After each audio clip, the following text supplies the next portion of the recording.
듀사이트에 오신 여러분 환영합니다. 오늘 주제는 이래 뭐죠? 예배.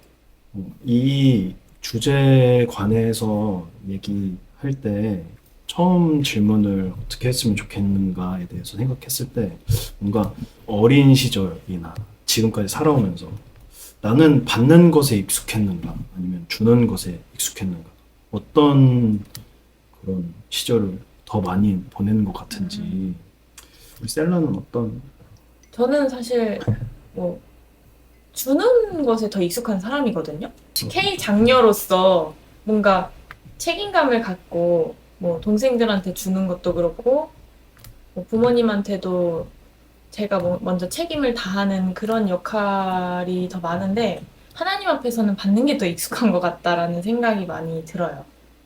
그래서 뭔가 이거를 생각을 하면서 왜 그럴까? 하나님한테 받는 거? 네, 왜 하나님한테는 받는 게 더 익숙할까? 내가 살아갈 때는 주는 게 더 익숙한데 이런 생각이 들기도 하네요. 장녀의 배에서 나온 장녀잖아요. 그렇죠? 완전 K 장녀. 그럼 칼라는 뭐에 더 가까운지. 저도 사실 K 장녀라. 두 칼라도, 남동생들. 네. 칼라도 완전 주는 거. K 장녀라. 주는 게 익숙한데 사실 그냥 솔직하게 말하면 다 받는 거 좋아하잖아요. 받는 게 좋은데 그냥 주는 게 익숙하게 이렇게 사라지게 된 삶? 그렇게 된 것 같아요. 하나님 앞에서도 이게 약간 강박처럼 그렇게 된 건데 어쨌든 어릴 때부터 계속 어떤 뭔가를 이렇게 맡아서 해야 하는 위치에 계속 있었다 보니까 강박처럼 계속 하나님한테 뭘 드려야 된다. 약간 이런 그런 게 있는 것 같아요. 저는 K 차녀로서 찬이 K 차녀로서 저는 받는 것도 익숙하고 주는 것도 익숙한 것 같아요. 이게 제일 그래서- 건강한 거지. 저한테 사랑을 주시는 제 윗사람들의 그런 사랑은 받고 또 받기만 하는 게 아니라 또 드리기도 하고 그리고 또 그거 받은 거를 저는 제 아래에 있는 사람들한테 또 주는 걸 좋아해서 저는 둘 다 익숙한 편인 것 같아요. 저는 이 질문이 나에게 주어졌을 때 주는 것도 꽤나 많이 해왔던 삶이긴 한데 양심에 꼭 받는 거. 받는 거에 익숙하다라는 게 조금 더 제 양심에 거리끼지 않는 것 같아요. 받는 거, 주는 거 둘 다 할 수는 있는데 뭔가 내 이기적인 어떤 그 욕망이 항상 자리 잡았던 것 같아요. 그 부모님한테도 저는 어떻게 보면은 저희 아버지 이제 멘트로 설명을 드리면 저는 이제 집에서 딸 같은 아들이었다라는 그런 썰이 있는데 근데 뭐 그 정도로 이제 뭐 기념일 행사 뭐 이런 거는 제가 챙겼으니까 내가 정말 건강하게 주는 방법을 알고 있었나? 이런 생각을 하게 되더라고요. 그래서 이런 질문을 시작한 이유가 어쨌든 이게 예배랑 저는 관련이 있다고 생각을 하거든요. 예배는 과연 하나님께 드리는 것인가? 아니면은 우리가 받는 것인가? 오늘 이런 예배의 방향이 어디에 향해 있는지에 대해서 우리가 함께 이제 얘기하면 점검했으면 좋겠는데 칼라에 대한 의견을 듣고 싶어요. 저는 우선 건강한 예배는 둘 다가 이게 균형 있게 공존하는 게 건강한 예배라 생각해요. 저는 근데 그 단어는 그 말은 싫어요. 예배를 본다. 정말 그건 말도 안 되는 말인 것 같고 사실 예배를 뭘 봐? 다른 사람 예배는 진짜 보는 참관자. 그거는 정말 아니고 예배를 드릴 때는 그 두 가지가 공존을 해야 된다. 왜냐면은 우리 살아있는 하나님 만나는 거잖아요. 어떤 존재와 교제를 할 때는 한 사람만 계속 말하지도 않고 또 막 마냥 듣고 있기만 하지도 않고 이 주고받는 게 있잖아요, 서로. 그래서 이제 건강한 예배는 서로 이제 주고받는 거고 그리고 그 예배를 드리면 사실 하나님이란 존재가 얼마나 그 실제적으로 하나님을 생각하고 그리고 하나님을 실제를 경험하게 되면은 그 하나님의 위대하심과 전능하심과 진짜 그 결국 거룩이라는 단어로밖에 표현되지 않는 그 하나님을 딱 맞닥뜨리는 순간 우리가 진짜 저절로 하나님 앞에서 진짜 엎드릴 수밖에 없잖아요. 막 요한도 그랬고 이사야도 막 나 망했다. 하루다 나여 망하게 되었도다. 이렇게 막 고백하고 요한도 나 죽은 것처럼 되었다. 이렇게 말하는 것처럼 하나님 존재를 딱 경험하면은 이제 그냥 가볍게 친구하고 이렇게 소통하는 것처럼 그게 아니라 진짜 결국 엎어질 수밖에 없는. 그래서 살아있는 예배라면 주고받아야 된다. 그냥 마냥 받기만 하는 것도 아니고 마냥 드리기만 하는 것도 아니고 그렇게 돼야 된다고 생각해요, 저는. 예배를 드리면은 일단 하나님과 주고받잖아요. 칼라가 말한 대로. 근데 결국에는 제가 더 많이 받게 되는 것 같아요. 하나님께. 제가 드리는 거는 한정적인 것 같고 주고받는데 하나님이 저에게 주시는 사랑이 더 큰 것 같아서 항상 저는 더 많이 받기만 하는 존재인 것 같다라는 생각이 많이 들고 그럴 수밖에 없죠. 하나님은 크신 분이시니까. 그리고 하나님이 저를 사랑하시는 분이시니까. 근데 결국은 하나님이 저를 사랑하시고 저에게 많은 것을 주셨기 때문에 제가 드릴 수 있다라는 그런 생각이 들어요. 제가 정말로 계획하고 이것만큼은 내가 이 계획한 대로 이루어졌으면 하는 것들이 있었는데 하나님 앞에 갔을 때는 이것을 모두 다 지워버리는 예배가 온전히 드린 예배라는 마음이 들고 그걸 통해서 더 하나님을 만났던 경험이 있습니다. 뭔가 칼라가 이제 수문을 잘 열어주셔서 이제 핵심에 대해서 얘기한 것 같은데 어쨌든 예배는 살아계신 하나님을 만나는 그 자리이고 또 그런 살아계신 하나님이 우리에게 말씀해 오시고 우리도 그 말씀을 들었으면 어쨌든 하나님께 올려드리는 어떤 그 모든 행위가 다 예배인데 이런 질문을 하고 싶어요. 갑자기 이래한테 어쨌든 저희 교회 안에서 그 틀 안에서 하잖아요. 그러면은 찬양을 시작해서 뭐 기도하시는 분도 기도로 이제 중간에 있으시고 말씀 전하시고 또 기도로 끝내고 이런 것이 있잖아요. 어디까지 예배로 보시는지. 어디까지? 그 모든 과정이 예배여야 하는 건데 예배 자리에 나온 이상. 그리고 예배 자리가 아니더라도 우리 삶의 그 모든 영역에서 하나님께 삶의 예배로 이렇게 드릴 수는 있는데 그 모든 것이 그냥 자연스러워야 된다고 봐요. 그래서 이게 준비하는 막 섹션을 과정. 나누고 그런 게 아니라 우리 진짜 웃긴 얘기 한번 하자면 우리가 뉴질랜드에서 잠깐 생활했던 적이 있잖아요. 그렇죠. 근데 이제 거기서 교회를 갔는데 교회에서 저희가 기도를 하고 막 있었어요. 거기도 이제 방언도 하시고 어떤 성령의 그런 사역도 이제 인정하시는 그런 교회였어요. 근데 방언 기도를 막 다 같이 하고 있는데 갑자기 종을 땡 울리시는 거예요. 그래서 저희 막 기도하다가 응? 했거든요. 네, 교회에서.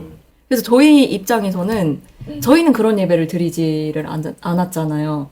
순서가 있긴 했지만 뭔가 그 성령의 흐름을 끊는 그 정도로 명확하게 된 그렇게 명확하게 끊는 그런 1분 거는 남았습니다. 맞아. 1분 남았습니다. 3분 남았습니다. 이런 거 해주셨어. 30초 남았습니다.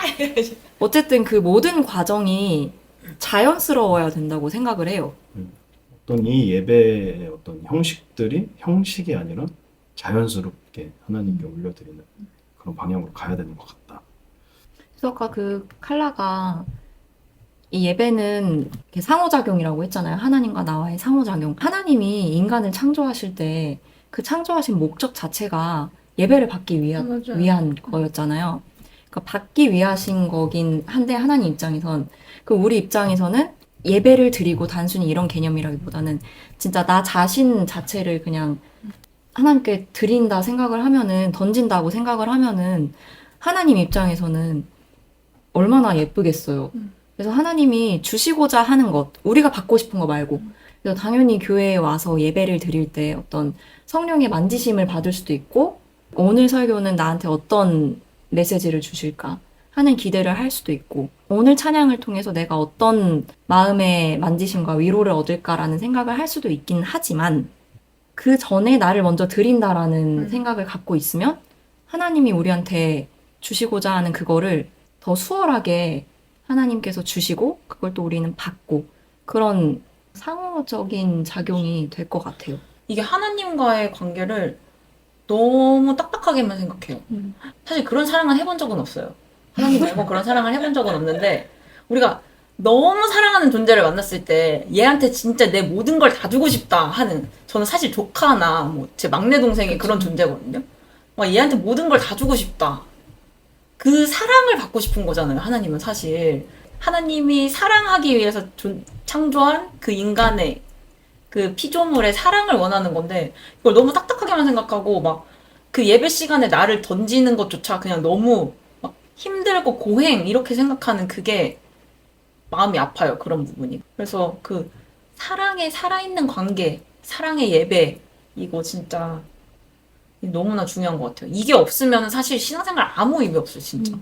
삶의 예배 그리고 진정한 예배를 하려면 결국에는 관계에 대해서 다 그 되돌아보는 시간이 필요한 것 같아요. 뭔가 내가 지금 어쨌든 모태신앙 분들도 많으실 테고 목회자 가정도 많으실 테고 오히려 태어나자마자 교회에 활동을 하신 분들이 딱딱하고 조금 건조한 신앙생활을, 그래서 그것 때문에 조금 본인 스스로 힘들어 하시는 맞아. 거 많이 본 것 같아요.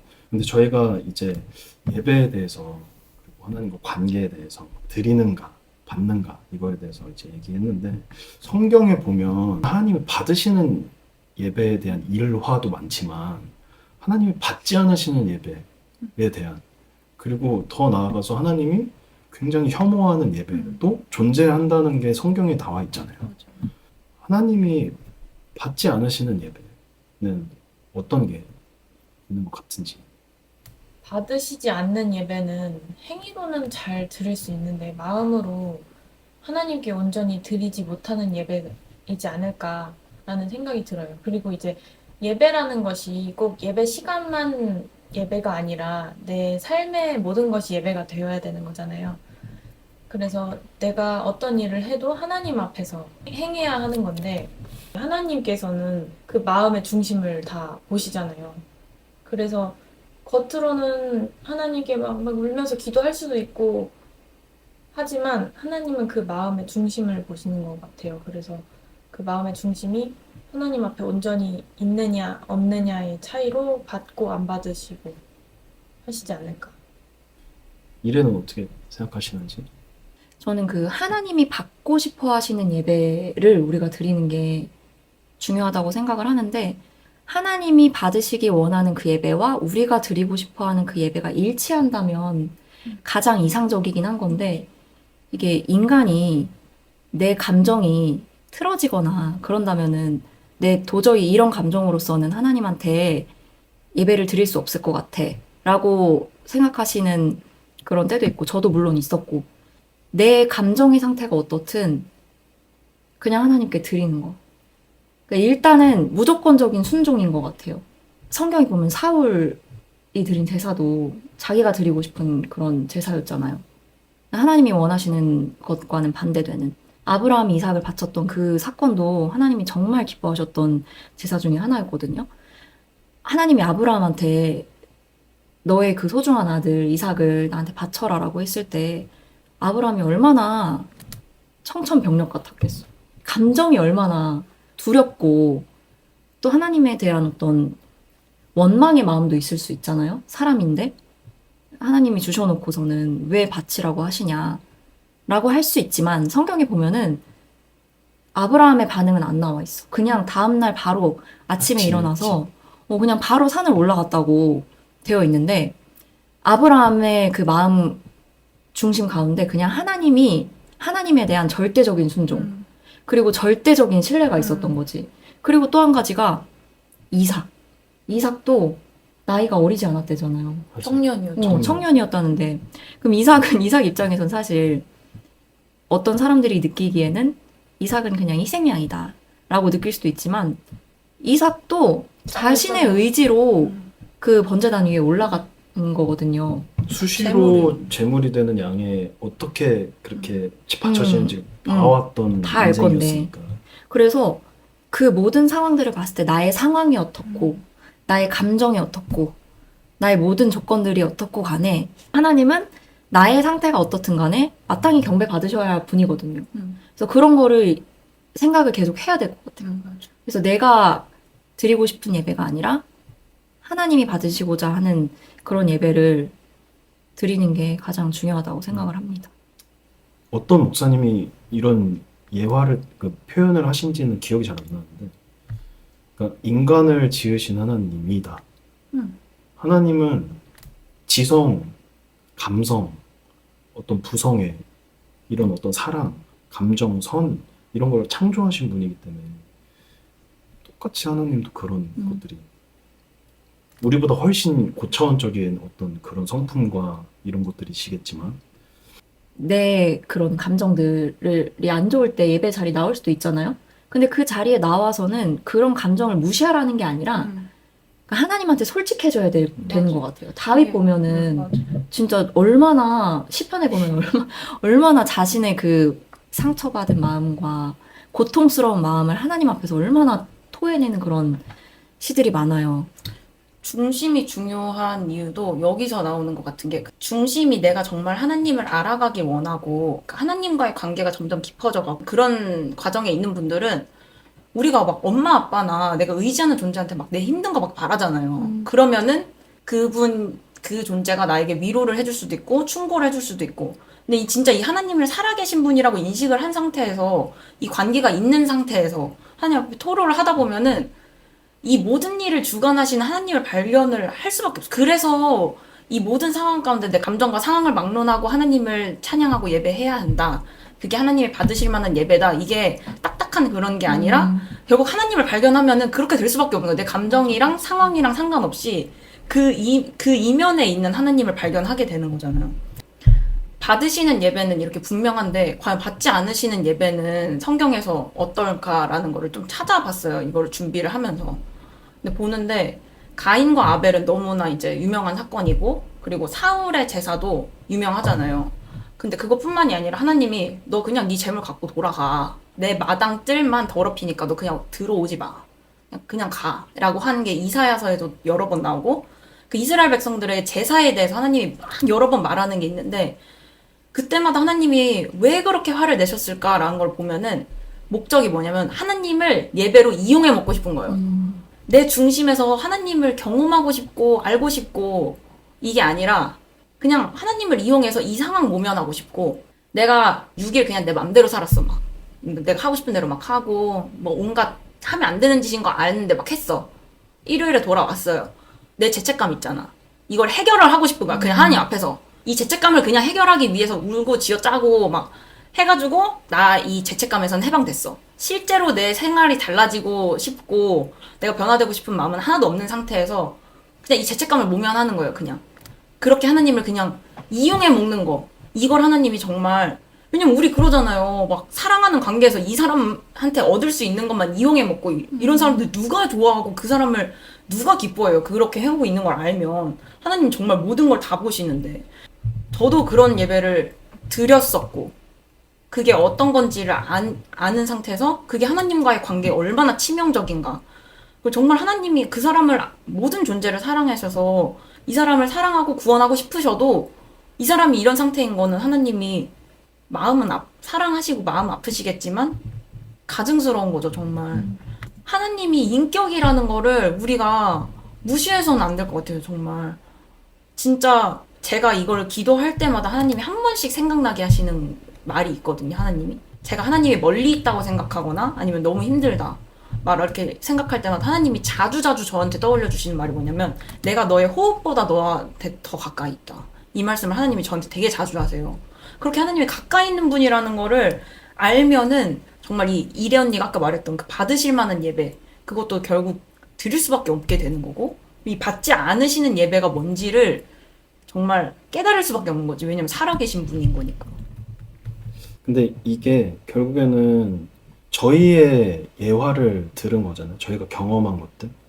그래서 뭐 신앙의 수준이 없다고는 하지만 그래도 정말 하나님을 이제 막 만나신 분들도 있을 수 있고 그리고 더 깊이 있는 신앙에 대해서 갈망하지만 아직 그 수준까지 이제 나아가고 계신 분들이 있기 때문에 단순히 어떤 저희가 얘기하는 거는 단순히 그런 감정 막 이런 게 아니라 거기에 국한된 어떤 신앙. 그러니까 나의 감정만이 있는 그리고 나의 어떤 위로만 하시는 하나님.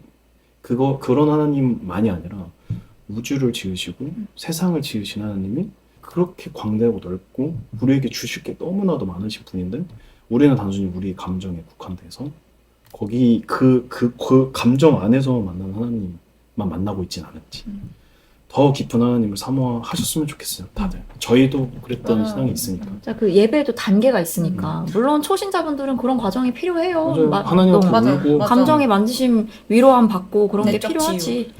그래서 진짜 말하고 싶은 핵심은 결국엔 그 초신자 때 내가 어떤 내 감정들을 가지고 하나님 앞에 어떻게 보면 이런 예가 하나님께 너무 죄송하지만 우리 사람들이 감정 쓰레기통 막 이런 얘기를 하잖아요.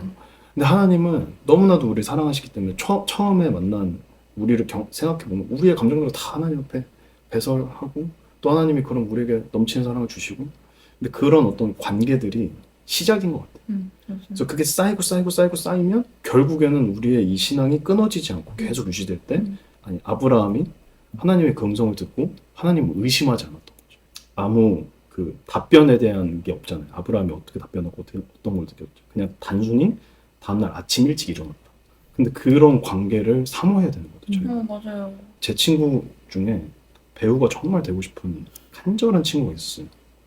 그 친구가 군대 전역하고 하나님 앞에 나아가는 기도를 하는데 배우를 그만둘 수 있겠냐는 마음을 주셨대요. 그래서 그 친구가 너무 간절하니까 엉엉 울었대요. 그 기도하면서 하나님 교제하면서 어떻게 나한테 그런 마음을 주실 수 있냐. 근데 결국에는 그 친구가 온전한 마음으로 내려놨을 때 하나님이 새롭게 주시는 그 어떤 그 은혜들. 그래서 제가 봤을 때도 그 친구 그 기점으로 더 성장한 걸 봤거든요. 나의 감정을 뛰어넘어서 하나님을 더 사모하게 될 분들을 모두 그 감정을 뛰어넘는 진짜 인간의 말로는 설명할 수 없는 그냥 행복이란 단어로도 설명할 수 없는 그 이상의 것을 경험하게 되실 거라고 생각해요, 저는 진짜.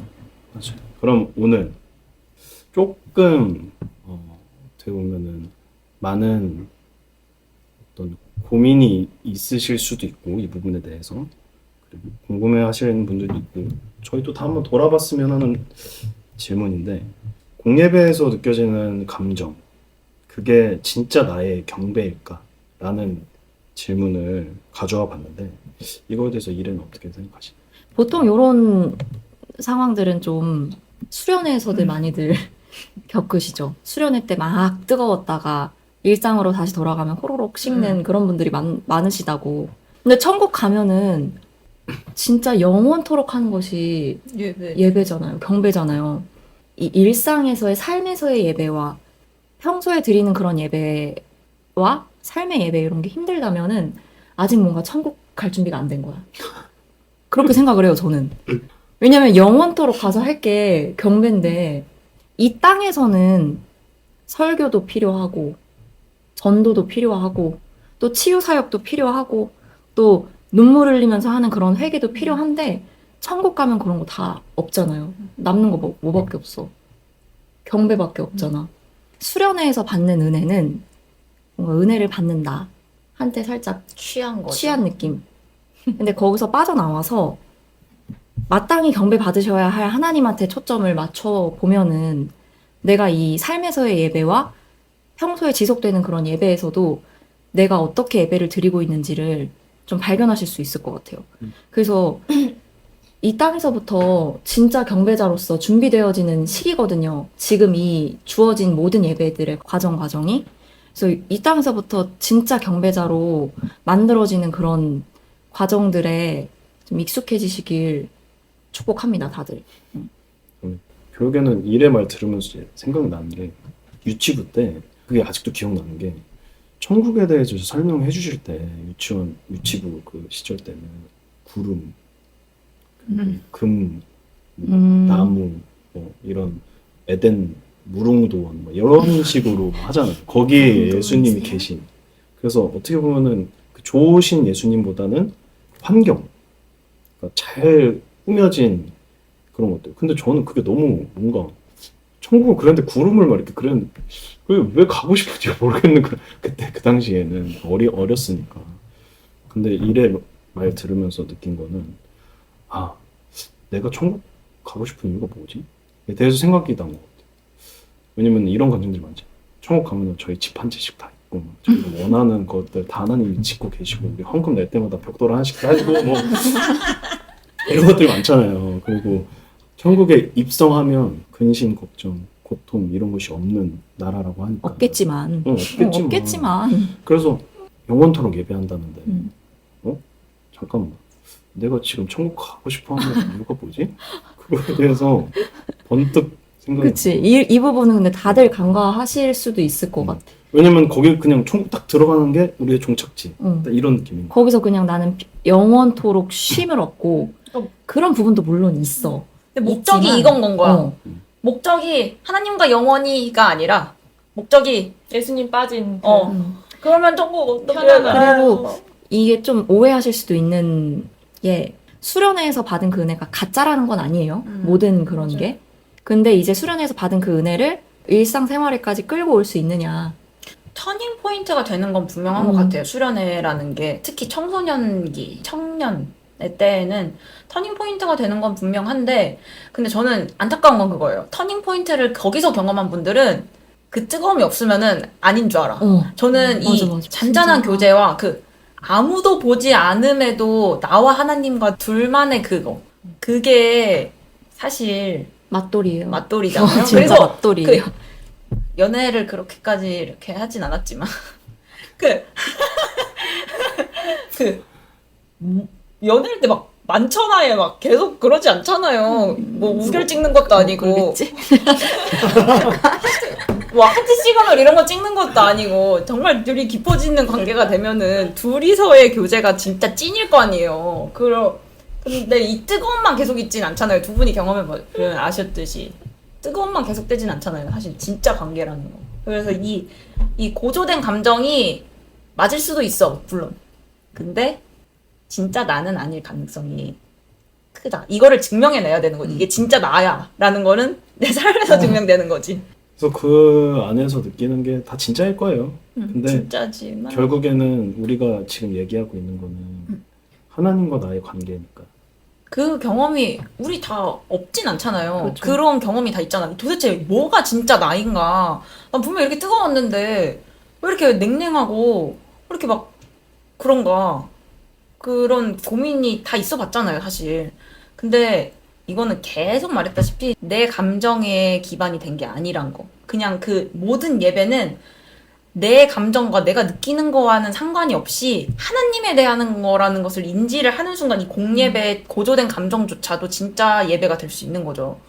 저는 하나님을 갈망했다기보다는 제가 어렸을 때부터 영적으로 예민하다 보니까 귀신도 보고 자고 있는데 갑자기 나의 다른 자아가 나와서 아빠를 발길질하고 한다거나 차에서 달리는 차에서 막 문을 여는 시도를 한다거나 그 조그만 애기가 그러면서 자연스럽게 영적 세계가 있다는 걸 알게 되는 거예요. 그냥 너무 자연스럽게 귀신이 실제로 보이고 내가 귀신이 막 들려서 막 그런 미친 짓을 하니까. 그래서 저의 신앙은 교회에서 말하는 어떤 천국과 지옥에 대해서 믿을 수밖에 없는 신앙이기 때문에 내가 양심적으로 찔리는 짓을 하지만 결국에는 하나님이 없다고는 할 수 없는 그런 신앙을 한 거예요. 그래서 결국에는 어떤 계기를 통해서 제가 이제 하나님 앞에 진심으로 이렇게 살고 싶지 않다.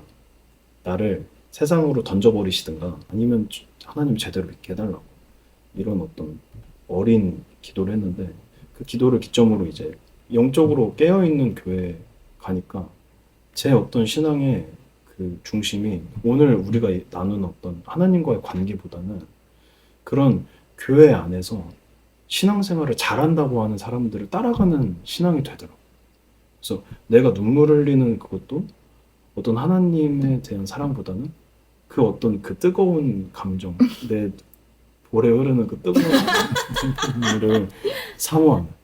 내 입으로는 하나님을 사랑하고 말씀을 깨어있는 말씀을 들으니까 하나님 중심으로 사랑하고 싶다곤 하지만 내 마음의 중심에는 그 모습이 좋은 거예요. 그 모습을 흠모하고.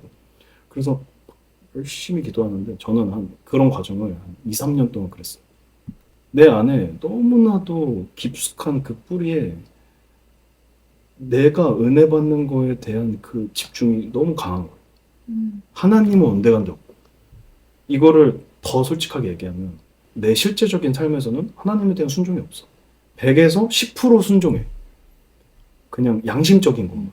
대외적인 거. 근데 하나님이 너 이거 하지 마. 이렇게 해야 돌파할 수 있어라는 계시가 다 있을 거예요. 분명히. 신앙이 어리든 크든. 이런 거 절대 순종 안 해.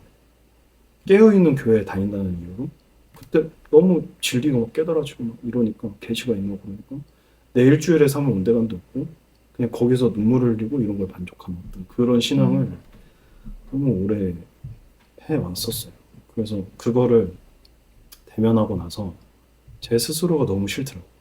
그런 정말 이기적인 신앙을 이제는 하면 안 되겠구나. 그래서 우리 하나님은 우리의 감정에 국한되지 않고 결국엔 우리가 나아가야 되는 방향은 아브라함처럼 모세처럼 신앙의 선배들처럼 진짜 하나님이 그러셨잖아요. 너희가 내 길을 따라오려거든. 너를 부인하고 자기 십자가를 지고 나를 따르라고. 근데 너무 싫은 거예요. 그게. 그거에 대해서 정말 돌아보는 시간이 됐으면 좋겠어요. 그래요. 근데 이 말 나온 김에 조금 더 현실적인 질문을 한번 해보면 저희 이제 한국 그 찬양팀이 많은 어떤 조금 변화가 있는 것 같아요. 보면 옛날에 어떤 우리 부흥 찬양, 기도와 뭐가 연결되어 있는 그런 찬양이었다면 요새는 찬양이 콘서트처럼 되는 어떤 모습을 조금 보는 것 같긴 해요. 근데 그 어떤 예배의 모습과 그 진짜 하나님이 원하시는 예배에는 어떤 차이가 있을까에 대해서. 이 질문을 저가 이제 무엇이든지 물어보세요 올렸을 때 정말 진지하게 저한테 보내주신 분이 한 분이 계세요. 이분이 이제 찬양팀의 드럼으로 섬기시는 분인데 드럼 정말 잘 치시더라고요. 근데 이분이 진지하게 고민을 저한테 보내셨는데 그러니까 이 회중이 다 사라져도 하나님과 나만 남는다고 해도 이 드리는 경배를 하고 싶다. 정말 찬양이 콘서트가 아니라 경배가 되게 하기 위해서 어떻게 해야 되나 이런 고민이 있다 이런 식으로 하셨는데 주인공이 누구냐인 것 같아요 사실.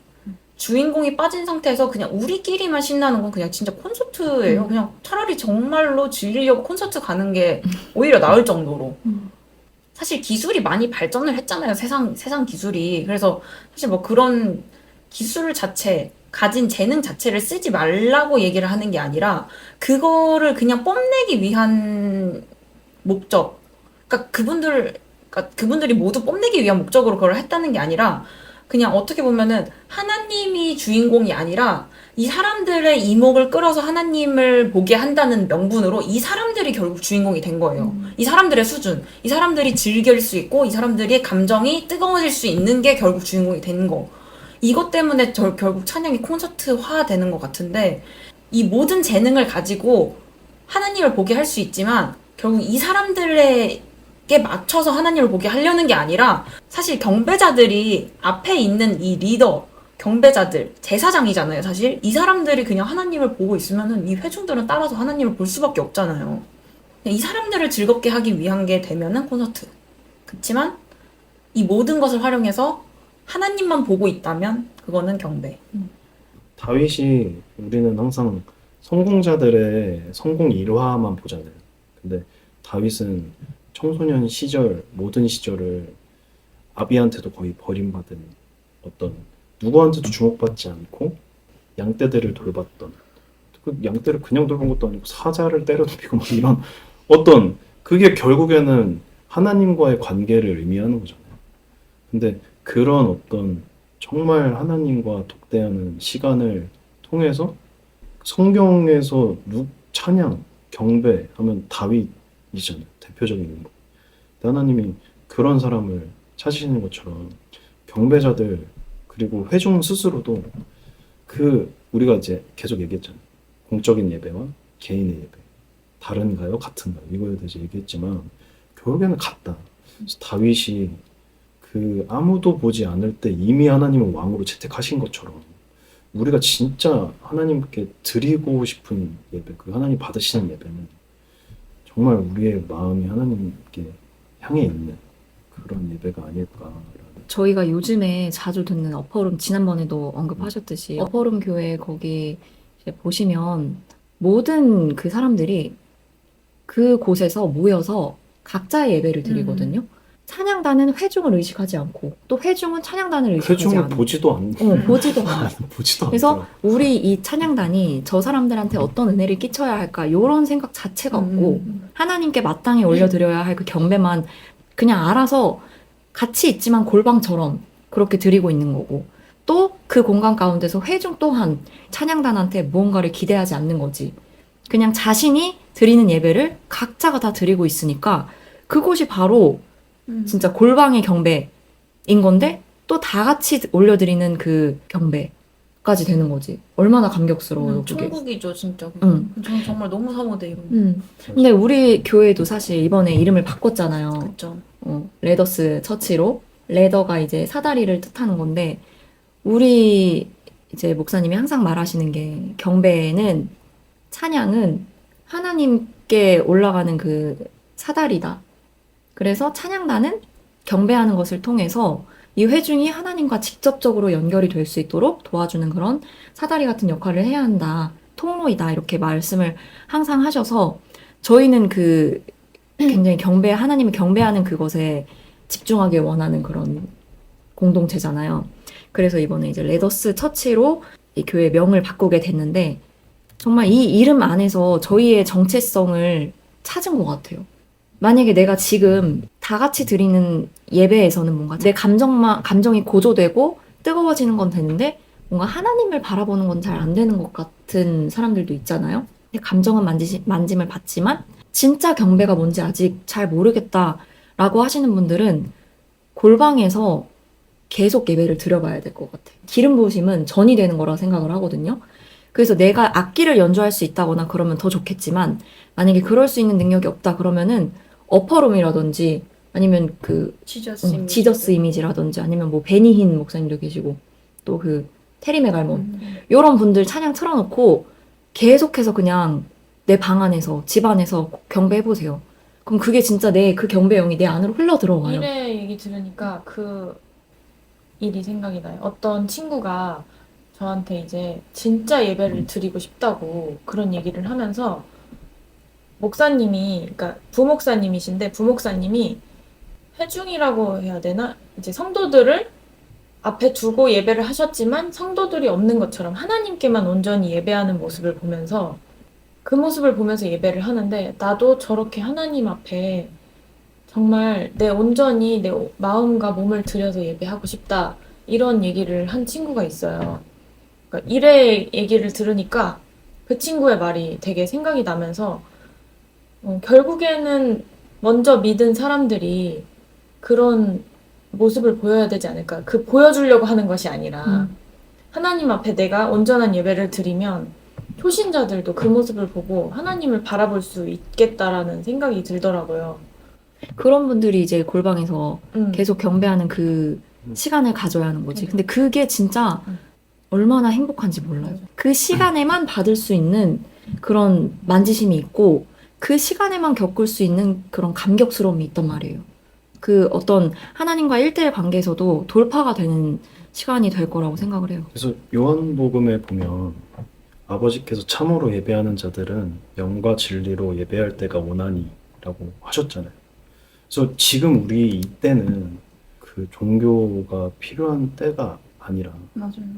영과 진리로 예배할 때가 이미 도래했고 우리가 그런 하나님, 살아계신 하나님을 믿고 있다면 그래서 그 다음에 아버지께서는 자기에게 이렇게 예배하는 자들을 찾으시느니라. 하나님은 영이시니 예배하는 자가 영과 진리로 예배할지니라 라고 말하신 것처럼 근데 이게 굉장히 중요한 부분인 것 같긴 해요. 저희가 오늘 이제 예배에 대해서 얘기했지만 조금 이제 찬양 이런 어떤 경배에 대해서 조금 포커스를 맞췄지만 결국에는 내 살아있는 그 마음, 중심도 필요하고 결국에는 진리도 필요한 것 같아요. 그래서 우리가 얘기한 것들을 뭐 순서를 정해가지고 이거 따뜻하게 이렇게 돼야 되고 뭐 이렇게 되고 순서 이런 게 아니라 결국에는 개인의 삶에서 어떻게 보면은 군인이 돼가는 과정이 필요한 것 같아요. 그러니까 일반인이 군인이 되려면 신교대를 들어가야 돼요. 그러니까 그런 어떤 우리도 단순히 그냥 하나님을 살아계시고 너무 좋으시고 선하시니까 내가 그냥 마음으로 받으면 돼 이런 수준이 아니라 우리도 결국에는 이 진리를 가지고 고뇌하고 이 진리를 내 것을 만드는 그 시간이 분명히 필요한데 그거는 개인의 골반에서 해야 되는 것 같아요. 성경에서 하나님을 발견하잖아요. 우리가 성경을 읽을 때 그 하나님을 성경 인물의 하나님이 아니라 그 하나님이 결국 내 하나님이라는 거를 정말 인식을 했으면 좋겠어요. 우리가 골방의 예배가 힘든 이유도 하나님을 살아있는 하나님이라 생각하지 않아서 그래요, 사실. 내가 골방에 있을 때 살아있는 하나님과 둘이 있다는 것을 인식을 하면은 골방에서 예배가 정말 어렵지가 않잖아요. 근데 이게 정말 너무 마음 아픈 거. 사실 그 어느 나라보다 하나님을 멀리 느끼는 나라가 우리나라인 것 같아요, 저는. 정말 그게 너무 마음이 아파. 그냥 내가 하나님한테 기도해서 하나님 말씀 잘 들으면 하나님이 벌 주시지 않고, 하나님 말씀 잘 못 들으면은 내 인생에서 뭐 저주가 올 수도 있고, 벌 받고. 그냥 여기서 그 옛날에 그런 조상신 믿던 그런 것처럼 하나님을 대하는 그게 너무 그러니까 이 경배하고 싶은 마음도 안 생기는 거야, 사람들이.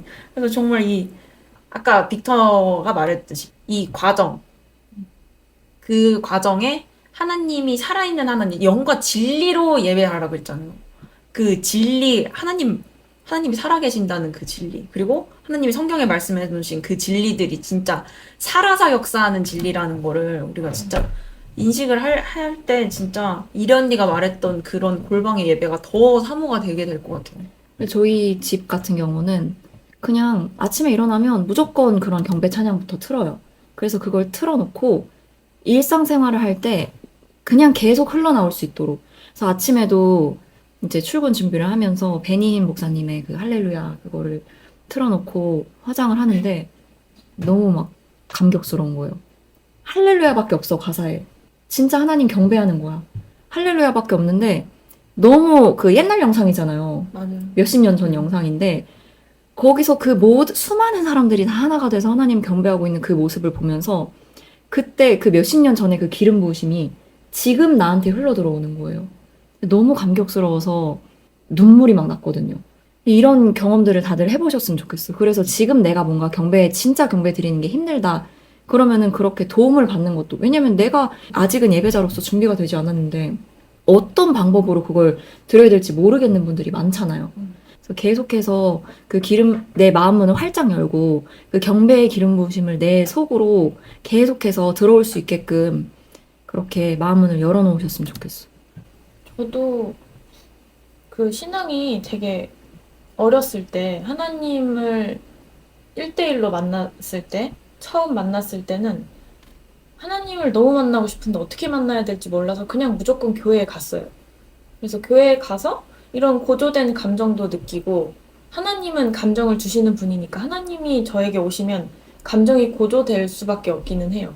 근데 그런 과정이 있다가 집으로 갔는데도 그 하나님을 계속해서 만나고 있는 것을 어떻게 해야만 할 수 있을까라는 생각을 했을 때는 그런 갈망이 있으면은 저절로 하나님을 그냥 찾게 되는 것 같아요.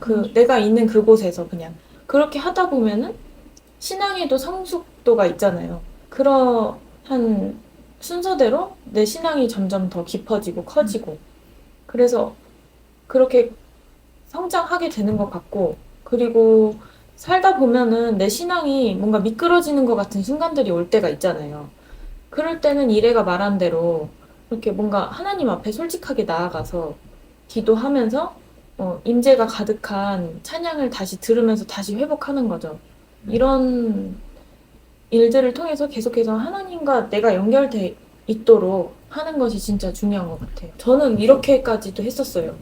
이렇게 전 아이들을 가르치는 사람이니까 아이들이 미술을 하면은 이렇게 책상이 더러워지잖아요. 그럼 책상을 닦으면서 아이들이 남긴 물감이 너무 귀엽고 사랑스러운 거예요. 그래서 이렇게 닦으면서 하나님, 얘네들이 이렇게 미술한 게 너무 사랑스러워요. 근데 제가 봤을 때 이렇게 사랑스러운데 하나님은 얼마나 더 사랑스러우시겠어요? 막 이렇게 그냥 고백이 나오더라고요. 이런 것들이 일상에서의 예배라고 저는 생각이 들고, 하나님과 더 가까이 갈 수 있는 그런 예배라고 더 많이 느끼거든요. 이런 순간순간들 다 모여져서 예배가 되는 것처럼 잘 모르시겠다 하시는 분들이 있으실까봐 이제 제가 예를 들어서 설명을 드렸어요. 그러니까 결국 그러니까 첫 번째 질문이 받는 거냐 드리는 거냐 이거였잖아요. 그러니까 정말 소통하는 거죠. 그냥 하나님하고 계속 그게 경배인 거고 그게 예배인 거고 그러니까 진짜 하나님과의 살아있는 관계에서 진짜 시작되는 것 같아요. 모든 예배가. 칼라한테 아까 그 DM 주셨던 그 드러머 그분은 그런 고민이 있으신 거잖아요. 근데 보통은 그런 고민 자체를 인식 자체를 못 하고 계세요. 그래서 그런 인식 자체를 못 하고 계신 분들이 많기 때문에 그런 고민을 가지고 계시다는 것 자체가 경배자의 그 영을 이미 갖고 계신 분인 거예요. 그래서 그게 계속해서 마음 열어놓으시고 사모하시면은 언젠가는 완전 그렇게 되실 것 같아요. 돌파하실 것 같아. 하나님이 받으실 만한 예배는 삶 전체에 드러난다고 믿습니다. 삶 전체. 진정한 예배자는 그의 삶에 하나님이 항상 함께 하시는 것을 믿고 그 하나님 믿고 그 하나님께 고민이 있든 절망이 있든 갈망이 있든 사람한테 가져가는 게 하나님한테 나아가시기를 축복합니다. 저희 마지막으로 Q&A 한번 가져볼게요. 셀 모임도 예배일까요? 셀 모임에서 상처받고 불편한 상황만 생겨서 교회 행사도 참여하기 불편합니다.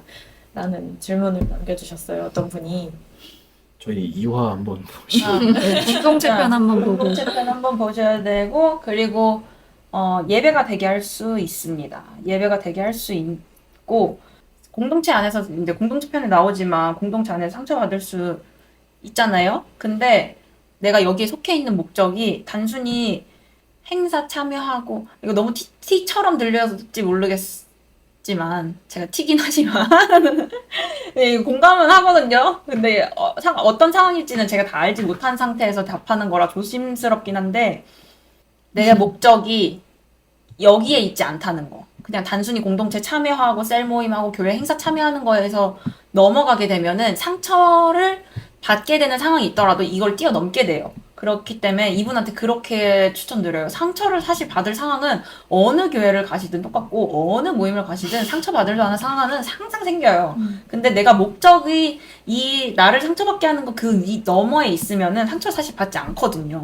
그렇기 때문에 그러기를 응원하고 축복하고요. 예배가 되게 할 수 있습니다. 왜냐면은 하나님이 내 이름으로 모인 한 사람 한 사람이 내 이름으로 모인 사람이 있는 곳에 하나님이 함께 하시겠다 하셨기 때문에 그곳에서도 예배가 될 수 있고 그리고 간증이 또 굉장한 하나님을 경배하는 게 되잖아요. 일주일 동안 삶 속에서 있던 간증을 끌고 와서 나누고 간증하고 서로 힘을 주고 하는 게 셀 모임의 어떤 주된 역할이기 때문에 그곳에서 충분히 예배가 될 수 있습니다. 그거를 목적으로 하시고 이제 그런 상처받는 상황은 그것을 이겨낼 만큼 강해지시기를 또 응원하고요. 그거를 목적으로 하시면 됩니다. 그리고 또 이제 다른 부분적으로 말씀을 드리면 셀 모임이 예배가 될 수 있도록 먼저 기도로 준비하시면 좋을 것 같고 내 중심이 예수님을 바라보고 있으면 상대방이 어떤 말이나 행동을 할 때에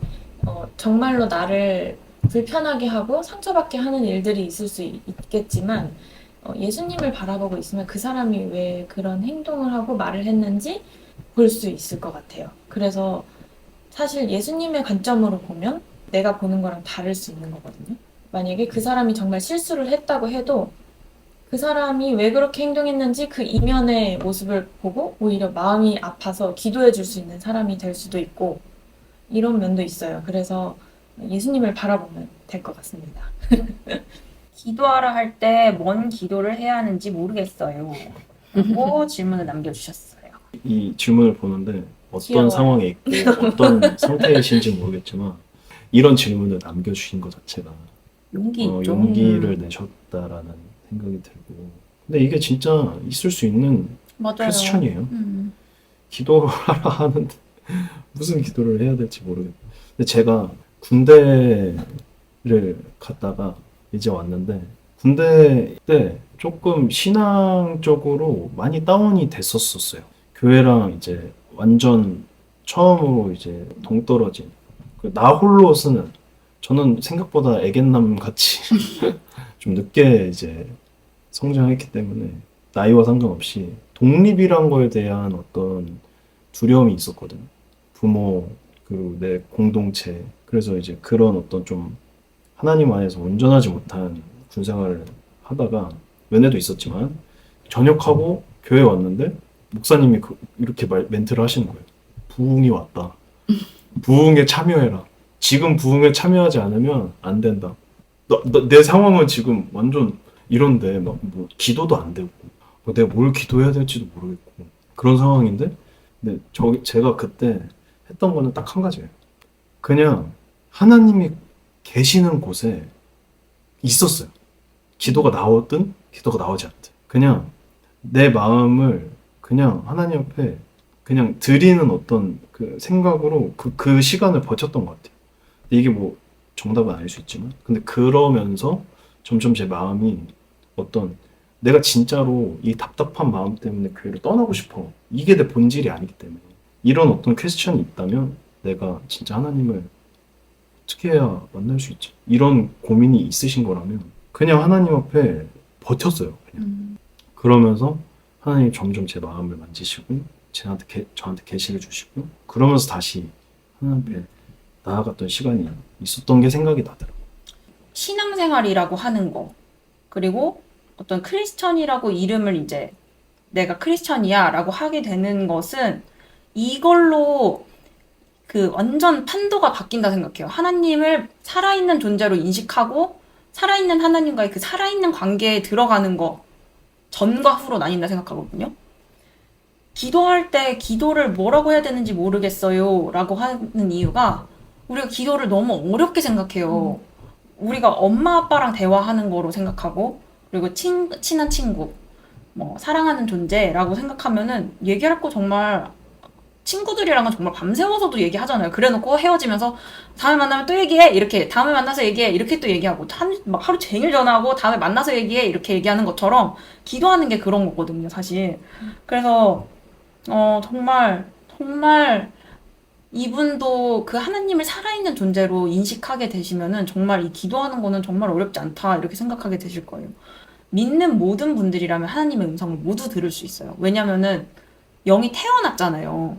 저는 어린애들 이제 영어를 가르쳤었거든요. 지금은 이제 직업이 바뀌었지만 가르치는 거 할 때 모국어를 배울 때 제일 먼저 하게 되는 게 리스닝이에요. 듣는 걸 제일 먼저 하게 된단 말이에요. 듣다 보면은 입이 트이는 거란 말이죠. 그러니까 이분도 하나님 앞에 그 버티는 시간 동안 그냥 고행하듯이 막 보면은 스님들 벽 앞에다 놓고 막 하잖아요. 그런 게 아니라 하나님의 음성을 들으세요. 나를 부르신 하나님이 계속 부르실 거예요. 그리고 그때마다 주시고 싶은 이분한테 너무 하고 싶은 하나님의 말씀이 있을 테니까 그 하나님 앞에서 머물면서 음성을 들으시고 또 기도가 너무 안 나온다. 나 정말 뭐라고 해야 될지도 모르겠고 하나님이 그렇게 살아있는 존재로 느껴지지도 않아요. 이거를 그냥 솔직하게 말하시면 될 것 같아요. 저도 한동안 이제 하나님과 거리두기를 하던 그런 시절이 있었잖아요. 코로나. 근데 그때 이제 제 어떤 육체적인 부분에 타격을 입고 하나님 앞에 제 의지로서는 돌아가고 싶은 마음은 없었어요. 근데 이제 저희 엄마가 이렇게 처음에는 억지로 끌고 기도해야 돼. 나와. 이렇게 하셔서 저를 이제 그 기도하는 자리에 앉혀 놓으셨는데 그때 정말 무슨 기도를 해야 될지 모르겠는 거예요. 그냥 앉아서 눈물도 안 났어.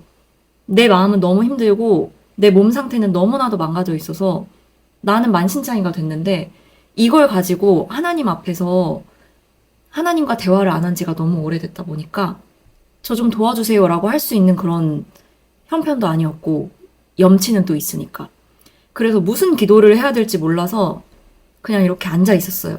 몇 시간을.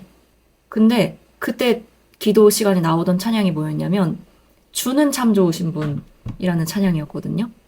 그거를 듣고 있는데 갑자기 내 안에서 하나님한테 울분을 막 토하게 되는 거예요. 주님 좋으신 분이라면서요. 주님 좋으신 분이라면서요. 이거 말고는 말이 안 나오는 거야. 근데 그 말을 내가 이렇게 하자마자 그때부터 갑자기 막 부어주시는 거예요. 나의 안에 있던 그 상처와 서름과 고통들이 하나님 앞에서 그게 막 쏟아지는 거예요. 근데 하나님은 그것마저도 기다리셨던 거지. 딱딱했던 내 마음이 언제 이게 무너지는지 하나님은 그것만을 기다리고 계셨던 건데, 내 의지로서는 가지 않았을 그 기도의 자리에 누군가가 앉혀놨고, 거기서 이러나 저러나 그냥 앉아 있었고, 일단 거기서 그 찬양을 들으면서 나오는 가사에 내 마음을 그냥 싣게 된 거야. 주님 좋은 분이시라면서요. 처음에는 원망이었는데 계속해서 이제 울면서 하나님한테, 말로 이렇게 막 원망하는 말을 쏟아내진 않았는데 속으로 계속해서 하나님한테 문을 두드린 거죠. 대화의 문을. 근데 사실 실상은 하나님이 나한테 몇 년 동안 계속해서 문을 두드리셨을 건데, 그거에 나는 이제서야 그 원망하는 그 마음으로 답을 드렸었던 그런 기억이 있거든요. 근데 그날을 기점으로 해서 정말 다시 회복의 길로 들어서는 그런 경험을 했었던 기억이 있어요. 그래서 일단은 이 질문을 하신 분이 기도의 자리에 나오신 것만으로도 너무나도 기특하고, 맞아요. 그래서 그 자리에서 있다 보면은 내 마음 문을 열겠다라는 그런 의지만 있다면, 저는 의지도 없었지만 은혜로 하나님이 부어주셨잖아요. 근데 마음 문을 열고 내가 어떤 기도를 하고 싶은데 어떤 기도를 해야 될지 모르겠어요 라는 그 마음 자체가 내가 하나님과 대화를 하고 싶다는 의지는 있는 분인 거잖아요. 그래서 하나님이 부어주실 거라 생각해요. 그래서 이분도 그렇게 하나님과 실제적인 만남을 가지는 일이 있으면 참 좋을 것 같네요. 이분이 누군지 모르지만 이분한테 마음이 가는 것 같아요. 음. 그래서 그냥 그런 것 같아요. 저희가 계속 얘기한 것처럼 뭐 누구의 수준, 나의 수준 비교할 것도 없고, 필요 없어 진짜. 지금 나의 중심. 그래서 이래가 잘 말해준 것처럼 이분이 하나님한테는 너무나도 귀하고, 이런 마음, 이런 질문의 그 깊은 중심에 있는 그 영의 부르짖음을 하나님은 듣고 계시기 때문에 이 기도 제목 가지고 그대로 나아가셔서 혹시라도 저희에게 또 다른 소식을 전해주실 수 있으면 좋겠네요. 다시. 네, 교회에서 예배를 드릴 때와 삶에서의 간극이 큰 사람들을 보며 판단하는 마음이 듭니다. 어떻게 해야 할까요? 사실 이거는 제가 볼 때 PK 간에 되게 많은, 그리고 약간 이제 임직하신 분들, 뭐 장로님, 권사님, 자제분들이나 아니면 PK들이 많이 할 고민인 것 같은데요. 사실 이거는 판단하는 마음이 든다는 것은 그냥 솔직하게 말할게요. 교만해서 그래요. 나는 어떤가를 한번 보면 돼요. 나는 똑같은가?를 보면은 나도 똑같아요. 제가 이거를 알거든요. 왜냐면 저희 엄마가 너무 이제, 저희 엄마는 자녀인 제가 봤을 때도 너무 아름다우셨었어요. 정말. 정말 하나님 사랑하고, 그리고 늘 중보하고 계셨고, 다른 사람을. 저는 엄마한테 대든다는 건 상상도 안 하고, 엄마 말이라면, 그 엄마 때문에 하나님을 알고 싶어졌을 정도로. 우리 엄마가 너무 그렇게 하나님 앞에서 아름다운 분이셨는데, 뭐 엄마도 사람이잖아요. 뭐 실수하고 이런 모습을 보면서 머리가 커가는 거죠. 엄마도 사람인데 실수할 수 있는데 그런 거를 판단하고 있는 그거를 하나님이 굉장히 가증스럽게 생각하시더라고요, 저를. 그러면서 나도 똑같다라는 그거를 아시면 됩니다, PK분들. 이거에 대해서 타파하고 싶은 마음이 있으실 거잖아요. 이런 그쵸. 질문을 하는 거는. 근데 항상 모드 전환이 중요한 것 같아요. 내가 그 애니메이션에 많이 나오잖아요. 사단, 천사 이렇게 해가지고 이렇게 속삭이잖아요. 근데 어떤 간증에 보면 나에게 판단하는 눈이 들어왔다는 거는, 그러니까 그 사람의 어떤 문제점이 나에게 보인다는 거는 내가 중보자의 역할을 감당해야 되기 때문에 보내주신 하나님의 맞아요. 사람이다 라는 어떤 간증처럼, 내가 이 사람을 판단하는 마귀의 소리에 집중하실 거냐, 아니면 하나님이 절대 그러지 않으실 거 아니에요, 하나님은. 그래서 그런 관점으로 싹 모드를 싹 바꿔야 되는, 네, 저희 Q&A까지 이렇게 해보았습니다. 저희 문물에 항상 질문이 올라오면 그거에 대해서 궁금하신 거, 답 듣고 싶으신 거나 답답해 하시는 거 다 모두 써주시고, 저희 다음 주제는 어떤 게 있을까요? 나는 누구인가? 나는 누구인가? 내가 보는 내가 아니라 하나님이 계획한다. 음. 나는 누구인가에 대해서. 다음 주에는 나는 누구인가? 굉장히, 다음 주에 뵙겠습니다.